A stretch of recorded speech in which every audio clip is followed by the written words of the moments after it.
Hello guys, আসসালামু আলাইকুম। আপনারা সবাই কেমন আছেন? নিশ্চয়ই ভালো আছেন, আমিও ভালো আছি। তো আপনাদের কিন্তু গত ভাগে বলছিলাম যে নেক্সট ব্লগে ইনশাল্লাহ ঘুরতে যাবো। তো আজকে কিন্তু ঘুরতে যাচ্ছি। কোথায় যাচ্ছি মানে আমরা নানু বাড়িতে যাচ্ছি। আপনাদেরকে আমরা এখন হচ্ছে পাম্পে আসছি, এই বাস মাত্র আসলো। আপনাদেরকে আমাদের বাসটা দেখাই, দাঁড়ান।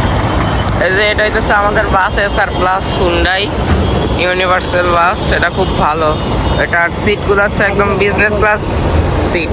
তো গাইজ আমাদের বাসের এখানে একটা ফ্রিজ আছে, আর এখানে হচ্ছে সিটগুলো আপনাদেরকে দেখাই। এই যে অনেকগুলো সিট আছে। তারপর আর এইখানে হচ্ছে ডাবল সিট, আর এখানে হচ্ছে সিঙ্গেল সিট। কেউ যদি সিঙ্গেল সিটে যেতে চান সিঙ্গেল সিটে যেতে পারবেন।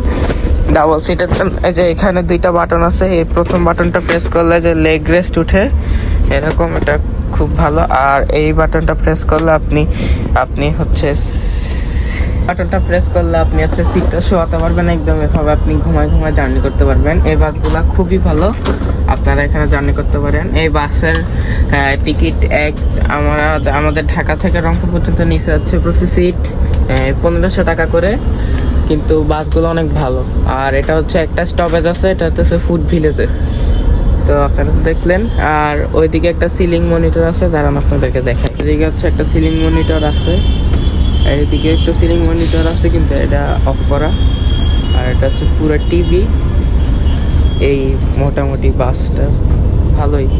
আপনারা এই বাসে কিন্তু খুব সহজে অনেক আরামে অনেক দূরে জার্নি করতে পারবেন, প্রায় 1-1.5 কিলোমিটার যতটুকু করেন না কেন আপনাদের কোনো ক্লান্তি লাগবে না। এই বাসটা দেখাই আপনাদেরকে নর্মাল বাসের কেমন হয় আপনাদেরকে একটু দেখ। নর্মাল বাসে দেখা যায় যে এতটুকু পর্যন্ত থাকে, কিন্তু এটা ডাবলের চেয়েও বেশি অনেক জায়গা আছে পায়। আর এখানে তো লেগ রেস্ট আছেই দেখলেন, আর সাথে একটা পানি থাকে। আপনারা যদি চান কম্বলেও নিতে পারেন। আপনারা যদি বাসের টিকিট কাটতে চান আপনারা সরাসরি এসেও কাটতে পারবেন।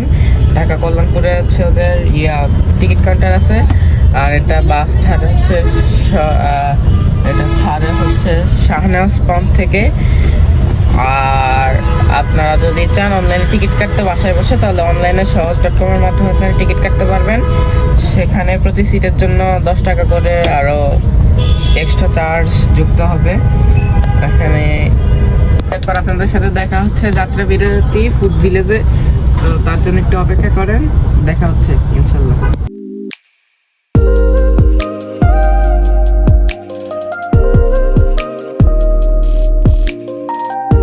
তো গাইজ এখন আমরা ফুড ভিলেজে দাঁড়াইছিলাম। দেখেন ফুড ভিলেজে লুচি অর্ডার করছি, কত বড় বড় লুচি একটা এরকম ঝুড়িতে দিছে, সাথে ডাল আর গরু মাংস, আরও এখানে চিকেন ফ্রাই খাইতেছে।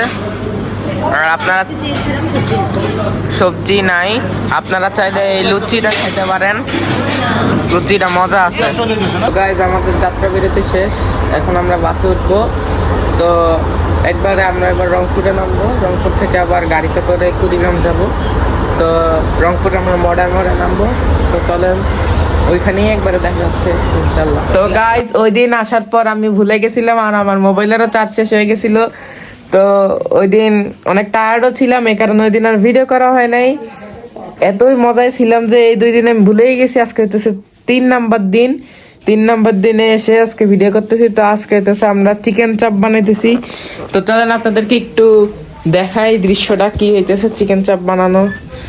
গাইজ এখন মুরগি নিয়ে আসছি, 2 কেজি মুরগি সম্ভবত একটা। তো চলেন এখন বানানো যাক। গাইজ দেখেন এখানে আমাদের রাকিন ভাই কিন্তু মুরগি কাটতেছে। ওর একটা ছোটখাটো ইউটিউব চ্যানেল আছে, সাবস্ক্রাইব করে দিয়েন। রাকিন রহমান নিয়ে সার্চ দিবেন আর আপনারা ওর চ্যানেলটা পেয়ে যাবেন। ও কিন্তু ভালো রান্না পারে। আপনাদের যদি লাগে ফোন দিবেন আর যোগাযোগ করে রাঁধুনি হিসেবে ভাড়া নিবেন। এখানে আমাদের মুরগি কাটা শেষ, এখন থেতলানো হচ্ছে। এখানে আয়েশা আলফিসানি রিমঝিম মুরগি থেতলাচ্ছে, থেতলাইতে তো পায় না, শুধু নাটক। তো গাইজ এখন ওই আপুটা পারে নাই, এই কারণে আমাকে দিচ্ছে। কিছু পায় না, খালি নামেই আছে, কামে নাই। এই কারণে আমার এখন করা লাগতেছে কষ্ট। গাইজ এখানে আমাদের মাংস কাটাও শেষ, থেতলানো শেষ, এখন মশলা মাখানো হচ্ছে।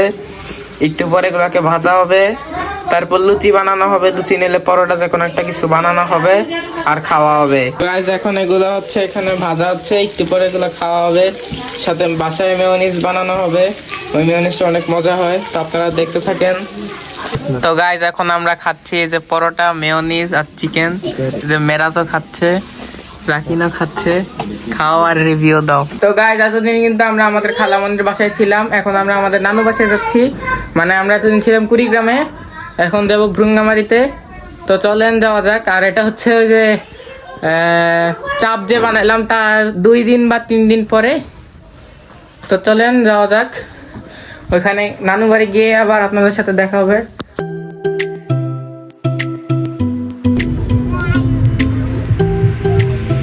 তো গাইস এখন আমরা হচ্ছে আমার একটা ভাইয়ের নানি বাড়িতে যাইতেছি, ওইখানে আমাদের একটা বিয়ার দাওয়াত আছে, তো চলেন যাওয়া যাক। তো এখন হচ্ছে আমরা ভ্রুঙ্গামারির সোনাহাট ব্রিজে আছি, চলেন আপনাদেরকে দেখাই সোনাহাট ব্রিজের অবস্থা, আর এদিকের ভিউটা দেখেন জাস্ট।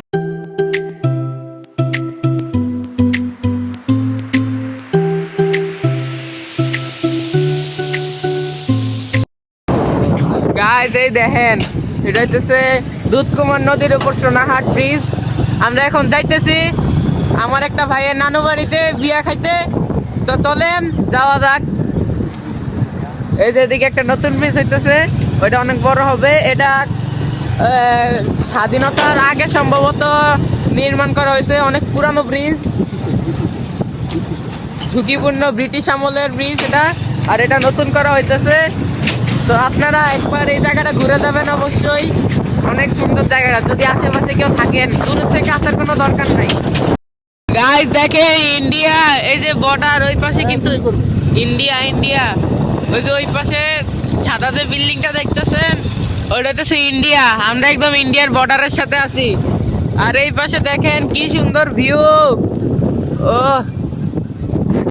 দেখেন গাছ, সুপারি বাগান, অনেক সুপারি গাছ এখানে, আর জায়গাটা বেশ সুন্দর, আপনারা আসলে দেখতে পারবেন।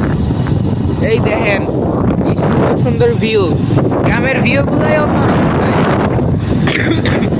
আপনারা যদি শহরে থাকেন বছরে একবার হলেও গ্রামে যাবেন, অনেক মজা পাবেন। এই দেখেন সরিষা ক্ষেত শীতের মধ্যে কি সুন্দর লাগতেছে, ওই যে দেখেন দূরে সরিষা ক্ষেত দেখা যাইতেছে, হলুদ সরিষা।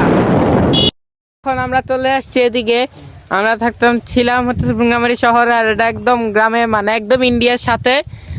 তো এই জায়গাটা অনেক সুন্দর, এই যে দেখাচ্ছি আপনাদেরকে। আর একটু পরে আমরা খাওয়া দাওয়া করবো, আর কয়েকদিন পরে হয়তো পিকনিকও করব, তো আপনাদেরকে দেখাবো ইনশাল্লাহ। তো আপনাদেরকে আশেপাশের ভিউটা দেখাই। গাইস এটা হচ্ছে প্যান্ডেল, আর এটা হচ্ছে আশেপাশের ভিউ মোটামুটি। আর ওই যে দেখা যায় ইন্ডিয়া, ওই যে এটা ইন্ডিয়া, এই যে দেখতে পাচ্ছেন এটা ইন্ডিয়া, একদম ইন্ডিয়ার সাথে। তো চলেন দেখেন আমরা একদম ইন্ডিয়ার বর্ডারের সাথে আছি, ওই যে বর্ডার, আর এখানে এটা বর্ডার, আর এখানে আমরা। তো চলেন একটু ঘোরাফেরা করি, আপনাদেরকে এলাকাটা দেখাই। এখন কিন্তু আমরা বাংলাদেশে দাঁড়ায় আছি, আর এই যে বাংলাদেশ ইন্ডিয়ার বর্ডার ক্রস করলাম, আর আমরা ইন্ডিয়াতে। এখন আমি ইন্ডিয়াতে দাঁড়ায় আছি, আমি কিন্তু ইন্ডিয়ার অবৈধ লোক, বর্তমানে বাংলাদেশে যাই, এখন আমি বাংলাদেশের বৈধ লোক। আমি কিন্তু ভিসা ছাড়া ইন্ডিয়ায় ঘুরে আসলাম, আপনারা তাহলে যাইতে পারেন, সারা ইন্ডিয়া ঘুরে আসবেন, কিচ্ছু হবে না। যদি মরেন তাহলে আমাকে বললেন। এখানে কিন্তু অনেক সময় বিএসএফ গুলি টুলি করে, ভাবে গেলে আপনারা আবার অবৈধভাবে যাইয়েন না। আপনারা গুলি, আপনি ইউটিউবার আদিয়াত না, বিগ ফ্যান ভাই, বিগ ফ্যান। আপনার সাথে একটা সেলফি তুলবো। আচ্ছা আচ্ছা, একটা সেলফি তুলি। আর এই বিগ ফ্যানের সাথে একটা সেলফি তুললাম, অনেক খুশি হইলো। অটোগ্রাফ চাইছিল কিন্তু কোনো কলম নাই, খাতাও নাই, বললো যে জামার মধ্যে অটোগ্রাফ দিতে পারলাম না, কলম নাই, মন খারাপ করেন না। আচ্ছা তো চলেন অন্য জায়গায় যাওয়া যাক। এখন আমরা হচ্ছে পোর্টে আসছি, ভ্রুঙ্গামারি সোনাহাট পোর্টে। তো এটা হচ্ছে আমার একটা ভাইয়ের পোর্ট, ভাই বলতে খালাতো ভাইয়ের পোর্ট। তো চলেন আপনাদেরকে পোর্টটা ঘুরে দেখাই।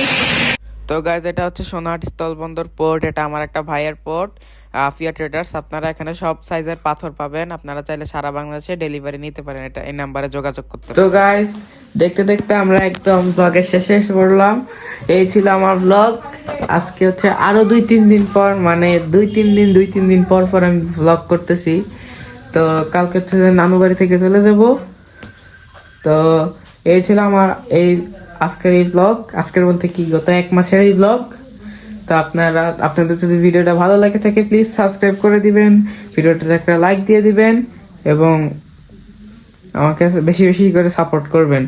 আর নেক্সট ব্লগে ইনশাল্লাহ আপনাদের জন্য একটা সারপ্রাইজ আসতেছে, মানে 6 তারিখের দিকে। সেই ব্লগটা দেখার জন্য আপনারা ওয়েট করেন এবং চ্যানেলটাকে সাবস্ক্রাইব করেন। তো বাই।